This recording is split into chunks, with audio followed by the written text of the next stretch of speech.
Hello friends. Shashi Agarwal channel के अंदर मैं डॉक्टर शशि अग्रवाल वेलकम। और जैसे कि हमारा जो सब्जेक्ट चल रहा है प्रिंसिपल्स ऑफ इकोनॉमिक्स, और we could say macro economics, और we could say business economics, और जिसके अंदर हम बहुत ही important topic classical theory of employment, जिसका एग्जाम के अंदर 95% चांसेस होते हैं इस क्वेश्चन के आने के। तो क्लासिकल थ्योरी ऑफ एम्प्लॉयमेंट को हम बहुत ही डिटेल के अंदर डिस्कस करेंगे।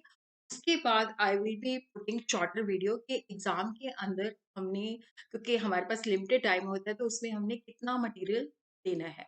अगर आपको मेरा ये एफर्ट सही लगता है तो डू लाइक माय वीडियो, इसको शेयर कीजिए और मेरे चैनल शशि अग्रवाल को सब्सक्राइब कीजिए। ये मेरी ऐप है एडुसम ऐप, जिसको गूगल प्ले स्टोर से बड़ी आसानी के साथ आप लोग डाउनलोड कर सकते हो। कॉमर्स, इकोनॉमिक्स एंड मैनेजमेंट के स्टूडेंट्स को काफ़ी सारा फ्री स्टडी मटेरियल और मॉक टेस्ट प्रोवाइड करती है, और उसके साथ स्ट्रक्चर कोर्सेज भी प्रोवाइड करती है। तो macro economics, principles of economics and business economics का कोर्स भी यहाँ पे अवेलेबल है। तो सबसे पहले हम देखते हैं कि क्या जो क्लासिकल थ्योरी ऑफ एम्प्लॉयमेंट है, इसका ओवरव्यू लेते हैं। तो क्लासिकल थ्योरी ऑफ एम्प्लॉयमेंट जो है, that is the first school of thought. Classical जो है लैटिन शब्द से लिया गया है, जिसका अर्थ होता है बेस्ट। तो केन्स जो है इसका ब्रॉडर सेंस के अंदर जो है इंटरप्रेट करते हैं। जब हम क्लासिकल थ्योरी ऑफ एम्प्लॉयमेंट की बात करते हैं, तो it is not a contribution on only one single economist, it's the contribution of many thinkers, जैसे classical economist Adam Smith, Ricardo, J B Say, Karl Marx, और उसी तरह new classical economist Marshall and Pigou. और ये जो क्लासिकल थ्योरी ऑफ एम्प्लॉयमेंट है, that is based on Say's law, जो कहता है कि supply creates its own demand. और उसी तरह ही क्लासिकल थ्योरी ऑफ एम्प्लॉयमेंट मानती है कि एक जो इक्विलिब्रियम है, that is possible at the full employment. तो फुल एम्प्लॉयमेंट जो है एक नॉर्मल फीचर है कैपिटलिस्ट इकोनॉमी का। और उसी तरह क्लासिकल थ्योरी ऑफ एम्प्लॉयमेंट ये भी मानती है कि गवर्नमेंट का हस्तक्षेप नहीं होना चाहिए, सब कुछ जो है ऑटोमेटिकली एडजस्ट हो जाता है। क्लासिकल थ्योरी ऑफ एम्प्लॉयमेंट, जैसे कि मैंने पहले बताया, it's based on Say's law of market. और यहाँ पे क्या है कि अजम्पशन क्या है कि सब कुछ ऑटोमेटिक है। Wages, rate of interest and prices flexible है। अगर क्या है कि अनएम्प्लॉयमेंट भी होता है, तो वो भी शॉर्टर ड्यूरेशन के लिए जो होता है। वेज रेट फॉल हो जाता है, वेज रेट कम होने की वजह से क्या होता है कि डिमांड बढ़ जाती है लेबर की, तो अपने आप फुल एम्प्लॉयमेंट का सिचुएशन रिस्टोर हो जाता है। उसी तरह सेविंग जो है, that should be equal to investment. और अगर क्या है कि saving is more than investment, तो रेट ऑफ इंटरेस्ट इस ढंग से चेंज हो जाता है कि दोनों इक्वलाइज हो जाते हैं। और उसी तरह क्या होता है कि एग्रीगेट सप्लाई जो होती है, एग्रीगेट डिमांड के इक्वलाइज होती है। अगर नहीं होती तो प्राइसेस के अंदर इस ढंग से चेंजेस आते हैं कि वो दोनों इक्वलाइज हो जाते हैं। जो क्योंकि हमारा जो क्लासिकल थ्योरी ऑफ एम्प्लॉयमेंट है, that is based on sales law of market, जो कहता है कि सप्लाई जो है अपनी डिमांड खुद क्रिएट करती है। इसका मतलब होता है कि जितना भी हम प्रोड्यूस करते हैं, वो सारा का सारा सेल हो जाता है। एग्रीगेट डिमांड जो है एग्रीगेट सप्लाई के बराबर होती है। जो भी प्रोड्यूस होता है, उसकी जो इनकम होती है, वो फैक्टर्स ऑफ प्रोडक्शन के अंदर डिस्ट्रीब्यूट हो जाती है, और वो मार्केट के अंदर जाके उन चीज़ों की डिमांड करती है। According to classical theory of employment, full employment जो है कैपिटलिस्ट इकोनॉमी का एक नॉर्मल फीचर है, कि इकोनॉमी के अंदर फुल एम्प्लॉयमेंट एग्जिस्ट करता है। और अगर बेरोजगारी होती भी है, तो that is only for short duration. और उसी तरह क्या है कि मार्केट फोर्सेस जो है अपने आप फुल एम्प्लॉयमेंट की सिचुएशन को रिस्टोर बैक कर देती हैं। अगर मान लो अनएम्प्लॉयमेंट है, तो लेबर की डिमांड कम है, लेबर की सप्लाई ज़्यादा है, तो ऑटोमेटिकली वेज रेट कम हो जाएगा। वेज रेट कम हो जाएगा तो जो प्रोड्यूसर्स हैं वो ज़्यादा लेबर की डिमांड करेंगे, तो ऑब्वियसली इकोनॉमी अपने आप फुल एम्प्लॉयमेंट लेवल पे पहुंच जाएगी। क्लासिकल थ्योरी का मानना ये है कि अनएम्प्लॉयमेंट इस वजह से पैदा होता है क्योंकि लोग जो है वो निवेश कम करते हैं, सेव ज़्यादा करते हैं। तो रेट ऑफ इंटरेस्ट, क्योंकि जब ज़्यादा सेविंग होगी तो रेट ऑफ इंटरेस्ट कम हो जाएगा। कम हो जाएगा क्योंकि हमें पता है कि इन्वेस्टमेंट और रेट ऑफ इंटरेस्ट के बीच में इनवर्स रिलेशन होता है। और जैसे रेट ऑफ इंटरेस्ट कम होगा तो लोग ज़्यादा निवेश करेंगे, ज़्यादा प्रोडक्शन करेंगे, ज़्यादा एम्प्लॉयमेंट होगी, और सेविंग और इन्वेस्टमेंट एक दूसरे के इक्वलाइज हो जाएंगे। तो इस तरह जो ऑटोमेटिक फोर्सेस हैं डिमांड और सप्लाई की, वो इकोनॉमी के अंदर संतुलन लेके आती हैं। गवर्नमेंट को कोई इंटरवेंशन नहीं करना पड़ता। तो फुल एम्प्लॉयमेंट का मतलब है कि फुल एम्प्लॉयमेंट एक ऐसी सिचुएशन है जिसके अंदर जो लोग काम करना चाहते हैं और जो एग्जिस्टिंग रेट ऑफ वेज है उन पे उनको काम मिल जाता है बिना किसी difficulty. Full employment is a situation in which all those who are able to work and want to work at the existing rate of wage get work without any undue difficulty। देखो यहाँ पे full employment के अंदर लोग अपनी मर्जी से बेरोजगार हो सकते हैं कि मैं नहीं काम करना चाहता तो वो वॉलंटरली अनएम्प्लॉयमेंट है।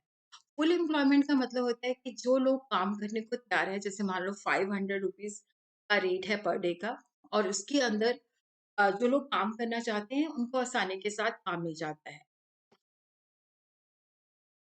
ये जो मॉडर्न डेफिनेशन है that is given by the Spencer, full employment is a situation in which everyone who wants to work is working except for those who fractionally and structurally unemployed। देखो full employment का मतलब ये नहीं होता कि इसके अंदर बिल्कुल भी बेरोजगारी नहीं होती। इसके अंदर नेचुरल अनएम्प्लॉयमेंट हो सकती है जिसको हम फ्रिक्शनल और स्ट्रक्चरल अनएम्प्लॉयमेंट कहते हैं। तो उसी तरह यहाँ पे क्या होता है कि जितनी वैकेंसीज हैं और जितने एलिजिबल पर्सन है उसको फिल कर सकते हैं, उनके बीच में संतुलन रहता है।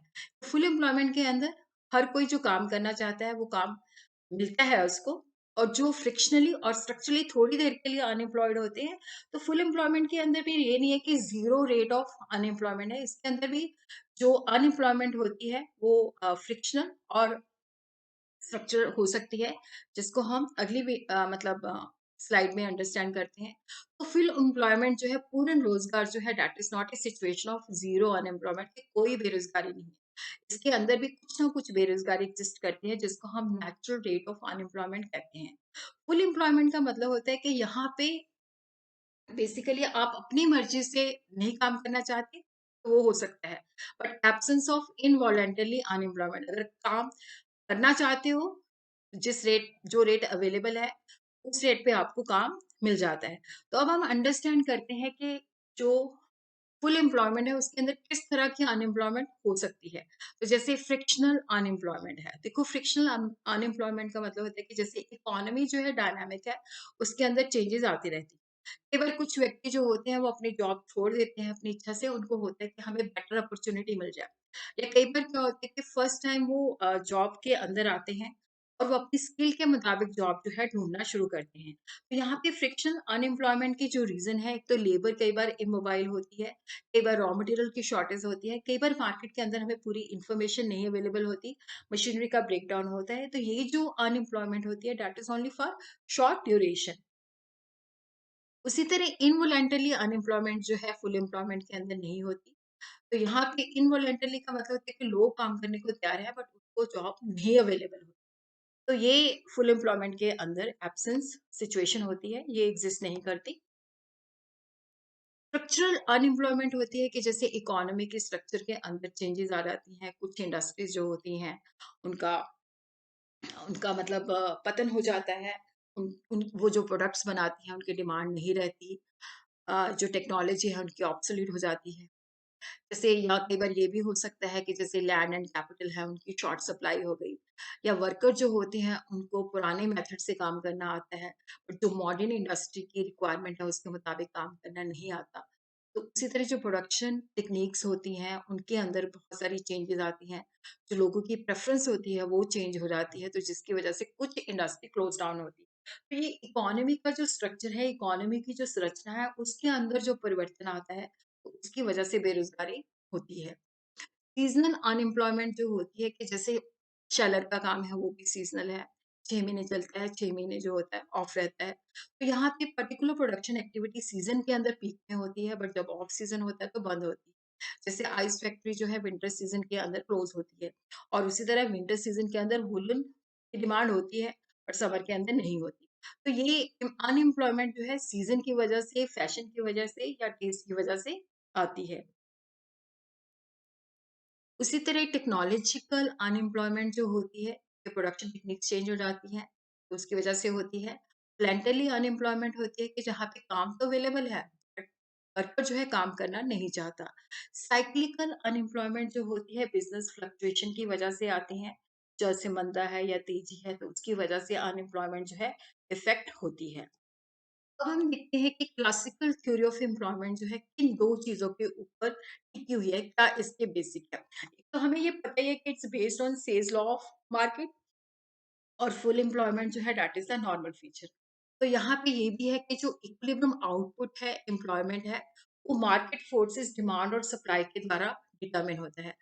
जो वेज रेट है वो भी फ्लेक्सिबल है, जो इंटरेस्ट रेट है वो भी फ्लेक्सिबल है, उसी तरह जो प्राइसेस हैं वो भी फ्लेक्सिबल है, तो गवर्नमेंट की इंटरवेंशन इसके अंदर नहीं होती। तो यहाँ पे क्या है कि क्योंकि ये जो लॉ है सेके लॉ के ऊपर बेस्ड है और सप्लाई जो अपनी डिमांड खुद क्रिएट करती है। एग्रीगेट डिमांड जो है उसके 2 कंपोनेंट होते हैं, कंजम्पशन प्लस इन्वेस्टमेंट। तो जो सेव होता है वो ऑटोमेटिकली इन्वेस्टमेंट के अंदर कन्वर्ट हो जाता है। तो saving is always equal to investment. और उसी तरह क्या है कि ये जो इकोनॉमी है नॉर्मल फीचर है कि फुल एम्प्लॉयमेंट एग्ज़िस्ट करती है और उसी तरह क्या है कि यहाँ पे जो फुल एम्प्लॉयमेंट है, वो अपने आप ऑटोमेटिक फोर्सेस के द्वारा रिस्टोर बैक हो जाती है। और ये जो लॉ है it is based on certain assumption कि सप्लाई जो है वो खुद की डिमांड क्रिएट करती है और एग्रीगेट डिमांड जो होती है हमेशा एग्रीगेट सप्लाई के बराबर होती है और इकोनॉमी के अंदर गवर्नमेंट कोई हस्तक्षेप नहीं करती, सब कुछ मार्केट फोर्सेस के द्वारा डिटरमिन होता है। और यहाँ पे क्लोज्ड इकोनॉमी है, फॉरेन ट्रेड जो है वो बिल्कुल भी आउटपुट और एम्प्लॉयमेंट को इफेक्ट नहीं करता। और मनी जो है that is only A way, medium of exchange, जिसको हम चीजें खरीदते हैं या बेचते हैं, उस वक्त हम पैसे दे के चीजें खरीदते और बेचते हैं। तो it act only as a medium of exchange. Labour market और कमोडिटी मार्केट दोनों के अंदर क्या है कि परफेक्ट कंपटीशन है, सब कुछ ऑटोमेटिक फोर्सेस के द्वारा डिटरमिन होता है। हर बंदा जो है रैशनल है, उसका जो डिजायर है to get the maximum satisfaction. Technology जो है शॉर्ट रन के अंदर जो है, इवन जो ऑर्गेनाइजेशन ऑफ द बिजनेस है और जो टेक्नोलॉजी है वो कांस्टेंट है, सोर्सेज की ऑप्टिमम एलोकेशन है, wages interest and prices flexible है। ये ऑटोमेटिकली डिमांड और सप्लाई के द्वारा क्या होता है कि इकोनॉमी के अंदर बैलेंस लेके आती है। और उसी तरह मनी वेजेस और रियल वेजेस के अंदर जो है सीधा संबंध होता है। इसका मतलब होता है रियल वेजेस होती है परचेजिंग पावर। इसका मतलब होता है कि वेज रेट को जब आप प्राइस लेवल से डिवाइड कर देते हो तो रियल वेजेस होती है। तो यहाँ पे क्या होता है कि जिस रेशियो में मनी वेजेस बढ़ती है उसी रेशियो में ही रियल वेजेस बढ़ती हैं। उसी तरह सेविंग और इन्वेस्टमेंट इक्वल होती हैं। अगर सेविंग ज़्यादा है इन्वेस्टमेंट से, तो इंटरेस्ट रेट इस ढंग से चेंज होता है कि जो दोनों को इक्वलाइज़ कर देता है। और उसी तरह जैसे-जैसे हम लेबर को ज़्यादा हायर करते जाएँगे, तो यहाँ पे क्या है कि प्रोडक्शन जो है that is subject to law of diminishing return. तो ये असम्पशन है जिसके ऊपर बेस्ड है। तो अब हम देखते हैं कि जो लेवल ऑफ एम्प्लॉयमेंट है, ये डिमांड फॉर लेबर और सप्लाई ऑफ लेबर के द्वारा डिटरमिन्ड है। और उसी तरह हम यहाँ पे देखते हैं कि जो लेवल ऑफ एम्प्लॉयमेंट और जो आउटपुट है that depends upon the production function and also the equilibrium between the demand and supply of the labour. तो यहाँ पे वॉल्यूम ऑफ आउटपुट जो है डिपेंड करता है बहुत सारे फैक्टर्स ऑफ प्रोडक्शन, जैसे capital, labour, technology. Production function जो है फैक्टर्स ऑफ प्रोडक्शन और वॉल्यूम ऑफ प्रोडक्शन के बीच में जो है रिलेशनशिप को बताता है। तो प्रोडक्शन जो है यहाँ पे इन चीज़ों के ऊपर डिपेंड करती है, जैसे के जो है that is the capital, L जो है लैंड और जो प्रोडक्शन टेक्निक है वो है टी और एन जो है that is the employment, labour. तो यहाँ पे क्योंकि यहाँ पे जो कैपिटल है, लैंड है, प्रोडक्शन टेक्निक शॉर्ट पीरियड के अंदर कांस्टेंट रहती हैं। तो वॉल्यूम ऑफ प्रोडक्शन जो है that is the function of the employment.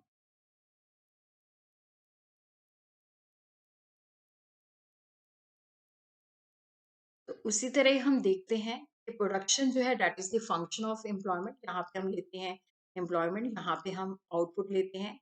तो शॉर्ट टर्म के अंदर जो प्रोडक्शन के अंदर जो है लॉ ऑफ डिमिनिशिंग टर्म, जैसे-जैसे हम लेबर को अभी एम्प्लॉयमेंट ज़्यादा बढ़ेगी, प्रोडक्शन जो है इनिशियली बढ़ेगा, लेकिन बाद में प्रोडक्शन के अंदर जो इंक्रीज़ है वो कम हो। तो यहाँ पे ये जो हमारा कर्व है, ये जो है ओएस जो है that is the output curve, जो कि प्रोडक्शन और एम्प्लॉयमेंट के बीच में रिलेशनशिप को बताता है। तो जैसे शुरू से P1 से P2 गया, तो हमारी एम्प्लॉयमेंट बढ़ी। बाद में जब हमने और लेबर को एनहांस किया, तो लेबर की रेशियो ज़्यादा है, लेकिन आउटपुट हमारा इतना ही बढ़ा। तो यहाँ पे हमें बताता है कि जैसे क्योंकि यहाँ पे प्रोडक्शन फंक्शन जो है that obey the law of diminishing return. जैसे हम प्रोडक्शन को इंक्रीज करने के लिए लेबर को बढ़ाते हैं, तो जिस रेशियो में लेबर बढ़ती है उस रेशियो के अंदर जो है आउटपुट इंक्रीज नहीं होता। तो पहले डायरेक्ट रिलेशन है लेवल ऑफ एम्प्लॉयमेंट और आउटपुट के अंदर या इनकम के अंदर। तो वॉल्यूम ऑफ आउटपुट जो है जब शुरू में हम लेबर को इंक्रीज करते हैं तो इंक्रीज होता है, अगर डिक्रीज करते हैं तो डिक्रीज होता है। लेकिन बाद में क्या होता है कि जैसे जैसे हम लेबर को इंक्रीज करते जाएंगे तो एम्प्लॉयमेंट ज़्यादा होती जाएगी बट आउटपुट कम होता जाएगा। और उसी तरह क्या है कि एक सीमा के बाद जो है लेबर की प्रोडक्टिविटी कम हो जाती है, क्योंकि लेबर को हम इसलिए डिमांड करते हैं कि लेबर के अंदर प्रोडक्टिविटी होती है। तो बाकी हम अगले वीडियो के अंदर करेंगे।